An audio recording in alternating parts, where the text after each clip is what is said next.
शिवशौर्य गोविंदा पथक सलामी द्यायचे, पण तत्पूर्वी मंचावरती उपस्थित असलेल्या सर्व मान्यवरांचं या ठिकाणी मी शब्द सुमनाने या ठिकाणी स्वागत करू इच्छितो। कोळी समाजाचे नेते उत्तम कोळी साहेब आपलं देखील या ठिकाणी हार्दिक स्वागत आहे। उद्योजक शेलगावचे सन्माननीय रतन शेठ भगत साहेब आपलं देखील या ठिकाणी हार्दिक स्वागत करतोय। त्याचबरोबर जिल्हा परिषदचे गव्हाण अध्यक्ष सन्माननीय अमर म्हात्रे आपलं देखील या ठिकाणी स्वागत करतोय। तमिळ संघ पिल्लेउली आपलं देखील या ठिकाणी स्वागत, उत्तर भारतीय संघाचं देखील या ठिकाणी स्वागत करतोय।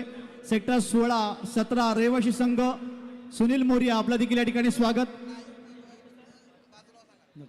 त्या ठिकाणी लाईव्ह कॅमेरा चालू आहे, त्याच्या जरा कॅमेरापासून जरा बाजूला उभं राहायचंय। उलवेनोड सेक्टर 1चे अध्यक्ष निलेशजी खारकर आपलं देखील स्वागत। त्याचबरोबर जिल्हा परिषद गव्हाण युवा मोर्चा धीरज ओवळेकर आपलं देखील स्वागत। मनोज नाईक आपलं देखील या ठिकाणी स्वागत करतोय। मदन पाटील आपलं देखील स्वागत करतोय। आणि शिवशौर्य गोविंदा पथक सलामीसाठी शिवशौर्य गोविंदा पथक सलामी देण्यासाठी तयार झालेलं आहे। 1 2 3 4 5 आणि 6 थरांची सलामी शिवशौर्य गोविंदा पथकाने ते जोरदार टाळ्या वाजवून अभिनंदन करूया। बोला गोपाळ कृष्ण भगवान की, गणपती बाप्पा। योगेशजी